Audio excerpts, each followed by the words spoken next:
matters that we have three women who will look at issues of inequality and marginalization in trade. We know that trade is not gender neutral. Diversity in leadership matters, not just in trade. I think it's absolutely fantastic that the three trade organizations in Geneva, the UNCTAD, International Trade Center, and the WTO are being led by women.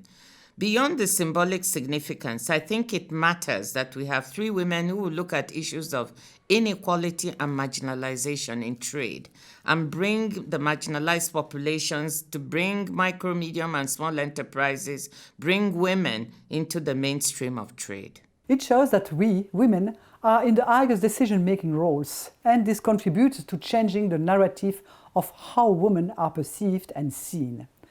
Seeing other women succeed is an important step in tearing down gender barriers.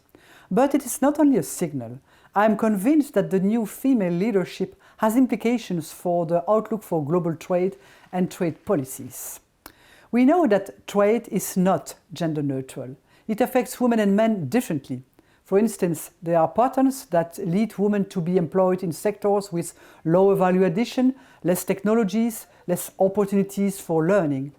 But with women leading the three trade organizations, a gender lens will certainly be more central in trade policy discussions. In addition, there are gender differences in how women and men lead and approach consensus building.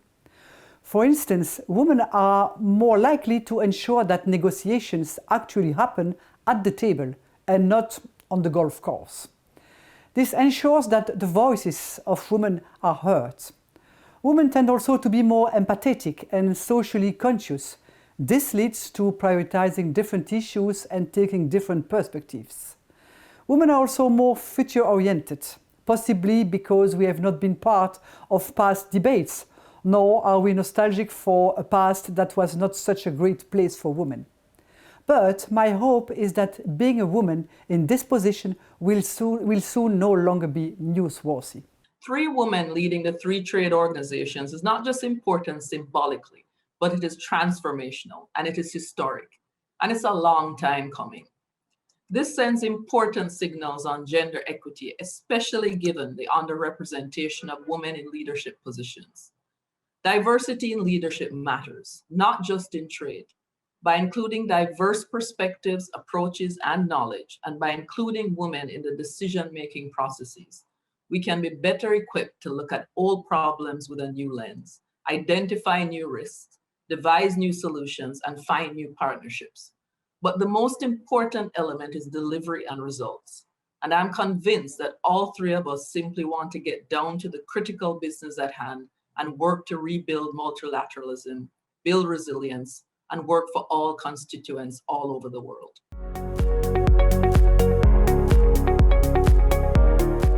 Well, I think there are two or three issues we need to look at to boost recovery.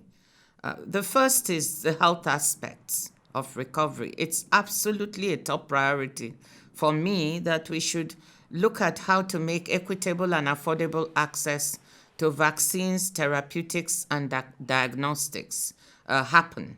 It's unconscionable that any countries or people should be waiting for any of these medical products. And we know that until we tackle the health challenges, we'll not be able to really get a handle on the economic challenges and return to a sustainable growth path that will spell recovery from the pandemic. So that's a really important priority. Second is the issue of what can trade do to boost the economic recovery. How can we liberalize trade in certain sectors to make sure that, supply chains stay open and work and that countries can produce more and sell more? So what can trade contribute to that?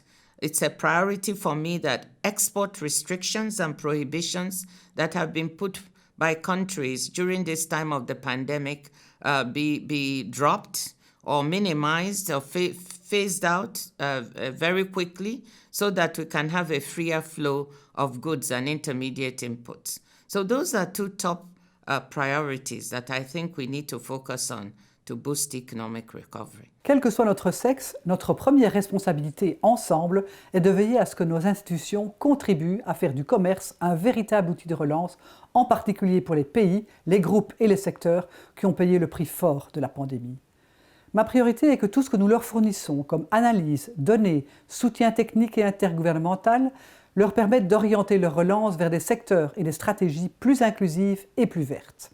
Le changement climatique est en effet la plus grande menace pour les générations actuelles et futures. Les pays doivent donc de toute urgence commencer à planifier et à mettre en œuvre des actions visant à adapter leur production et leur commerce aux effets impitoyables du changement climatique. Quelles meilleures méthodes de production? Quels nouveaux avantages comparatifs? Quels investissements? Quelle diversification de leurs économies? Quelle intégration régionale et quelle chaîne de valeur cela implique-t-il? J'ai le même souci d'équité par rapport à la révolution numérique. Comment les pays en développement peuvent-ils en tirer le meilleur bénéfice pour leur développement et en devenir des acteurs, alors même que le numérique est devenu le moteur de l'économie? Le Covid nous a d'ailleurs montré l'importance des infrastructures, des politiques et des compétences numériques. Nous avons besoin plus que jamais de la coopération, de l'expertise et de l'expérience de tous pour construire le chemin de la reprise, car nous savons tous que les pays sont loin d'être à l'égalité devant tous ces enjeux. My top priority to boost recovery can be encapsulated in two words: empowerment and equality. Empowerment by building MSME resilience through partnership, empowerment for recovery through pivoting towards greener trade. ITC will launch a new ambitious initiative to support MSMEs and green trade. We will work with MSMEs to help them to adopt more sustainable practices, pursue opportunities in the circular economy, and participate in greener supply chains. Empowerment through digital inclusion by promoting the greater integration of MSMEs in the digital economy and facilitate digital access for all. Empowerment of women and youth. Our dedicated She Trades program will lead the way on women's economic empowerment, and we will continue to work with governments to build an ecosystem supportive of new and innovative jobs for youth. And secondly, equality. Ultimately, we want to make sure that no one is left behind as we seek paths for recovery and resilience against future shocks. COVID-19 has laid bare the depths of inequality still prevailing throughout the global economic system. We must choose to challenge the status quo, and as women, we will.